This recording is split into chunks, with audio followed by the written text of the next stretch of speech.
So if you had a Smeg Kettle for a little while, maybe this is happening to you, where the switch isn't staying on. With this particular kettle, if I hold it down for a little while, it will tend to stay on and it will heat the water up. But again, switch it off, switch it back on again. It can be very fiddly and very annoying. So depending on how old your kettle is, it's either going to have star screws or it's going to use a regular crosshead screw. Now the first thing I recommend is obviously checking your warranty. If your Smeg Kettle is still within its warranty, then I would take it back to the shop or take it to Smeg and get a replacement. Don't even attempt this. This particular kettle is way out of its warranty. And again, just bear in mind this is a guide. Potentially you could damage your kettle, potentially you could electrocute yourself. This kettle is all made of metal, so if a wire isn't back correctly it could cause a problem. Cautionary, warning, advised, so only attempt this if you feel confident enough to do so. Pain. Lots of pain. And the part we want to change is the part which has them two copper rings on there. And we're going to use a donor kettle for this. Now, I have tried in the past to buy this part brand new. It tends to last for about a month or two. I found the best thing is to use an old, cheaper kettle, take the part out of that and put it over into the Smeg kettle, and it tends to last a lot better. Don't know why. Don't know whether I've just had a really bad run of it. So, straight away, my first mistake here is I'm trying to open tri-wing screws with a crosshead screwdriver. So once I've realised that, I get the appropriate bit. And now, first stage here is to remove the part we need from the old kettle. So if you look at this kettle, you can see the flip switch looks totally different to the Smeg kettle. That's not a problem. All we want is the inner mechanism, and I'll show you how we're going to transfer all them parts over. So again, depending on what kettle you've got, this either comes off really easily, or on this one, so they've not only used screws, they've used clips as well to hold this base on, so it's a little bit tricky getting this one off. And as I say, here I'm using a Daewoo kettle, but I've done similar things using kettles from any kind of superstore, so it could be from Argos, it could be from Tesco, Sainsbury's, wherever. But it's just got to have that particular fitting on the bottom. And unless you're really unlucky like I am here, the base tends to come off a lot easier than that. It tends to just be 3 screws.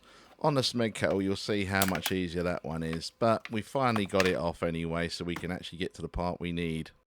So here I'm just unscrewing the part that we need from this kettle. And again, you'll find this is going to be the same in the Smeg kettle. There's just 3 screws hold it on. And these tend to be just crosshead screws. Normally the security screws on these kettles are on the outside rather on the inside. So now if we go to our Smeg kettle, we'll do the same thing. We'll just get this base off. And again, the good thing with this one, it's the older style one, so it's just got crosshead screws on it, making it a lot easier. You don't need any kind of specialised tools to get in here. And then just a little screwdriver just to lift this up. It comes off quite easy. Next thing is, on this one, this little part doesn't come out unless you unscrew it. And again, you just need a PH0 screwdriver head, like a posi head. And then that part can pop out, which will now allow this to come out once we've unscrewed it.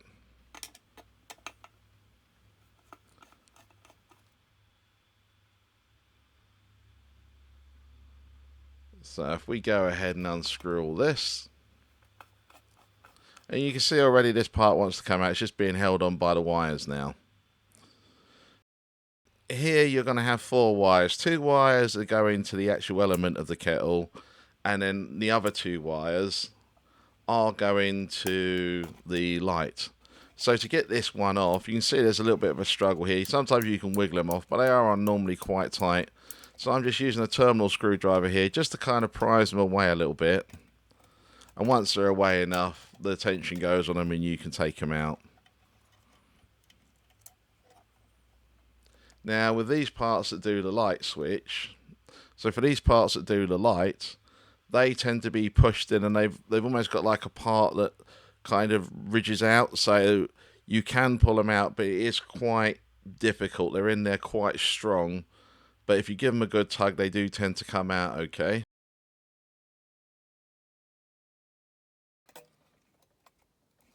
Get that one out there.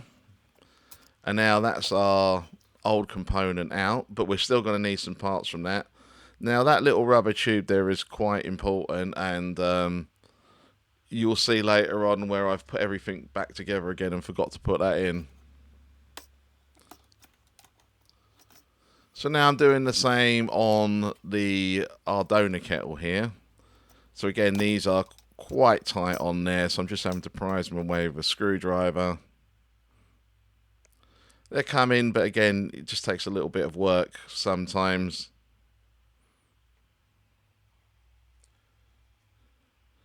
Now, because them 3 screws are undone, should be able to pull this one out. And unlike the Smeg Kettle, that little plastic tab should just come out with it as well at the back there to switch it. Different configurations, different styles. This one, they've used a couple of cable ties to hold the cables in. So if I just pull them out of the way.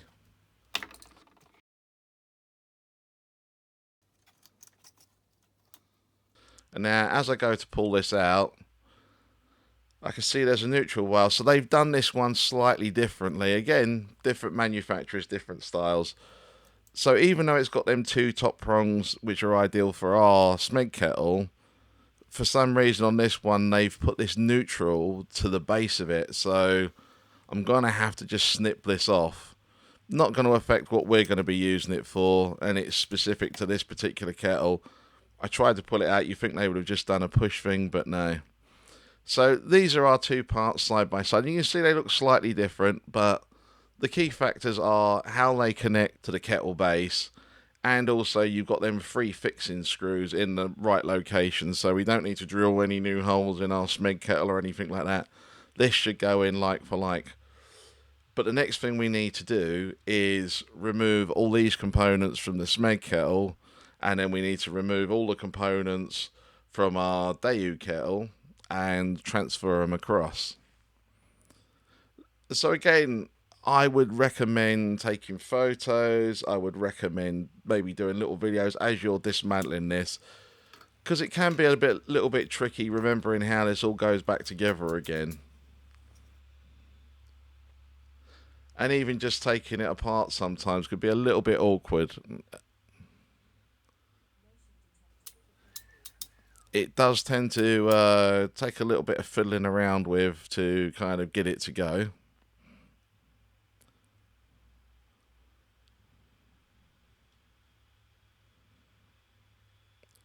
So again, that's the next part removed. So I've got these 2 parts.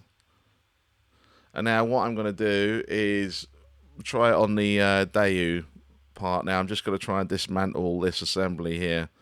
Now on the Daewoo one, it was a lot easier to take these parts off compared to the Smeg Kettle.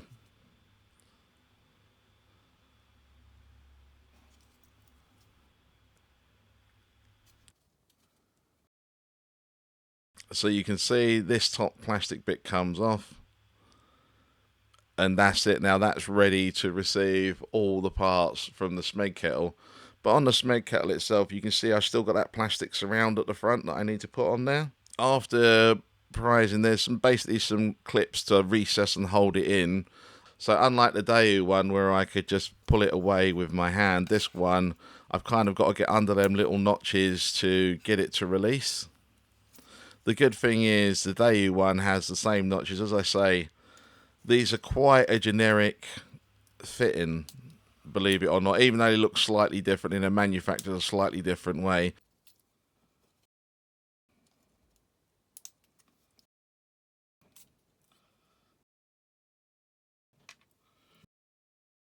You can see now they're both being stripped down and they're both together.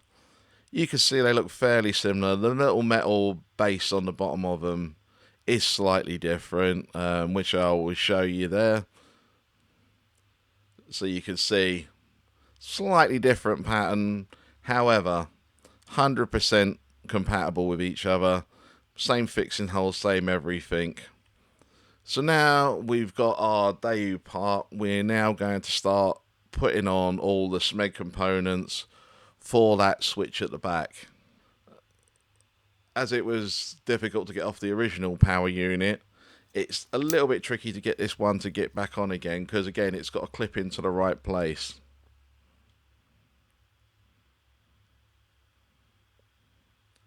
Once it's clipped down and you're happy with it, it's nice and tight and secure.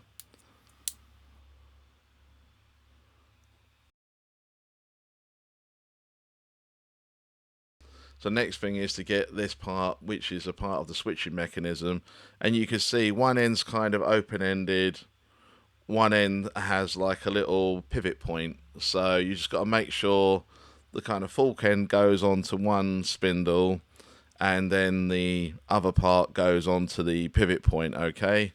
And again, you can see there, I'm activating it, moving it backwards and forwards, just making sure it's all okay.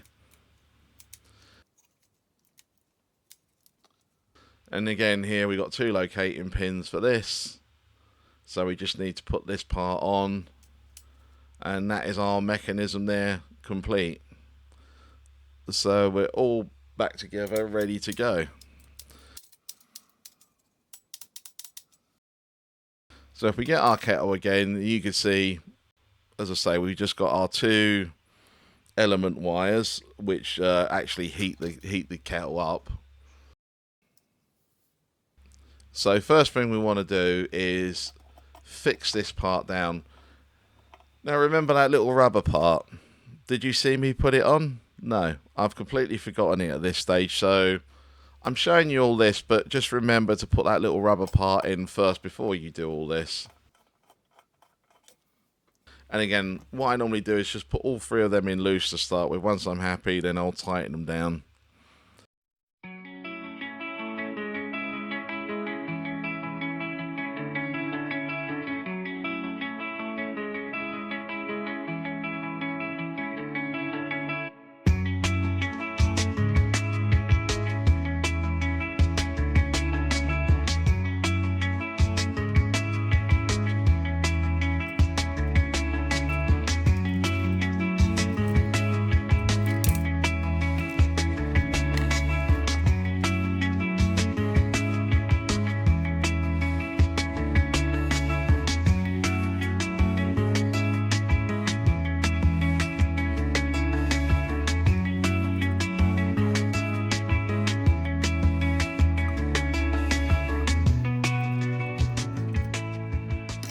Now here I'm just putting back the elements to the kettle. So this is the part that actually heats the water up.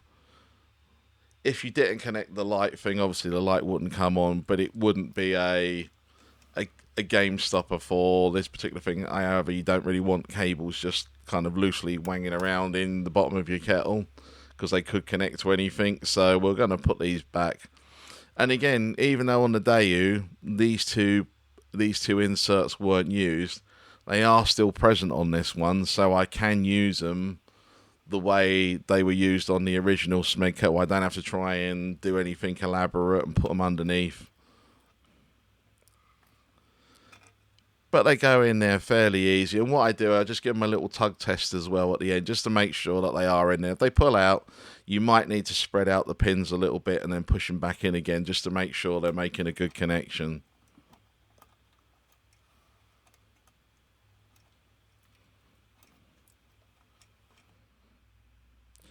And they all seem to be good, but I'm just going to give it a little prod with a screwdriver down just to make sure it's all the way home. And again, this is why it's important to do this little tug test. We don't want it to just be kind of holding on by a hair, really. We want it to be held on properly.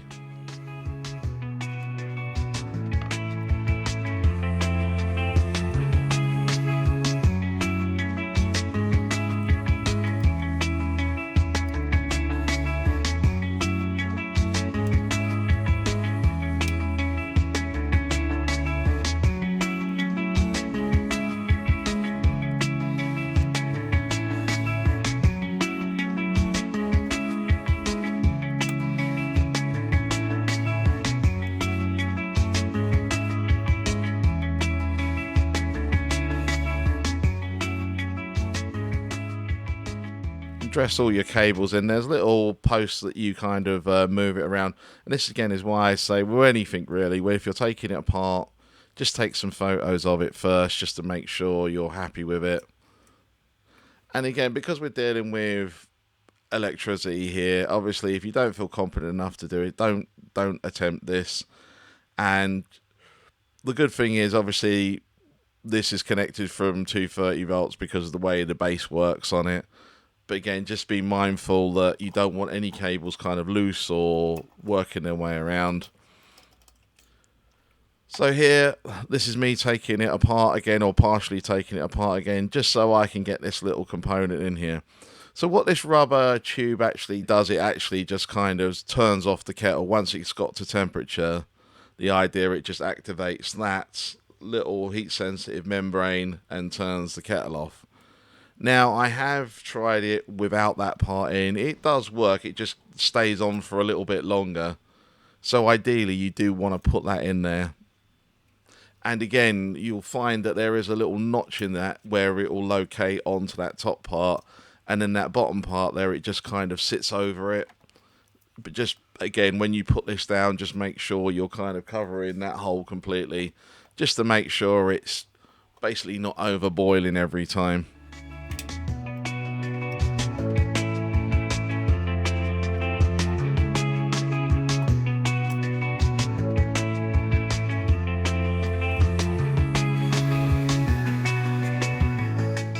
So I've had to use the insulation trick again just to get that screw back in.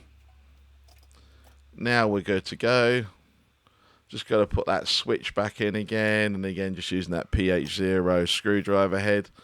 Now here, before you put the base on, you can try it on your base just to make sure the light's turning on, you're hearing the heating element, things like that. Also, another thing you want to do is just make sure that the lights themselves are actually pushed in correctly, just so you can see them when the kettle is switched on. If they're sitting away a little bit, it'll be a little bit dim, or because there's one either side as well, if one's not quite in and one is, it'll look like only half of it's lighting up. So I've already tested this on the base. This is why I'm confident to now put this back on. And you'll notice it goes round only one way. You'll see there's like a cutout there. So that cutout has to go where the switch is. So if I put that down there, where that switch is, and then obviously you've got the 3 screws as well, which then locate underneath.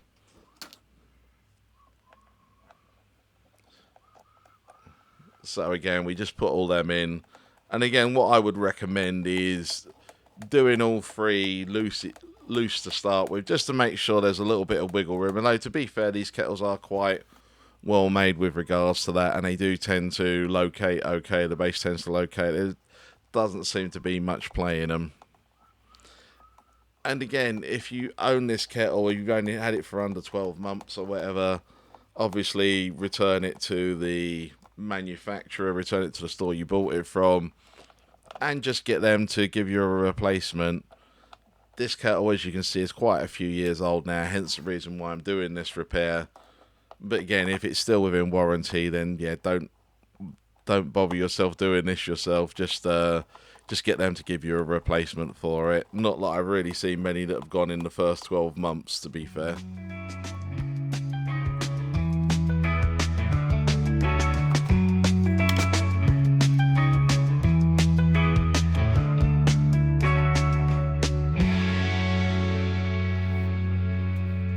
So now with that done, we're just going to put it on the base and we're just going to test it.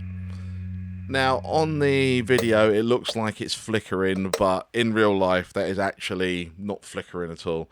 You can see all the lovely lime scale in this thing as well. So again, I just wanted to make sure this is working before we clean all the lime scale out. But you can see there, the light's nice and solid. We can start to hear the kettle boiling, and you can see the kettle's now boiling the water. So it's doing what it's supposed to do. The next thing, we just want to make sure it is shutting off. So once this kettle's boiled, we should start seeing it turn off. And that's it. So that's all working lovely.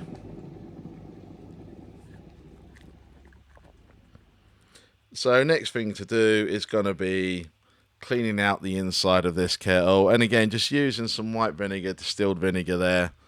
Does the job lovely. Leave it for a little while, leave it for a few hours and see how it looks. Anyway, with that, I will see you on the next one.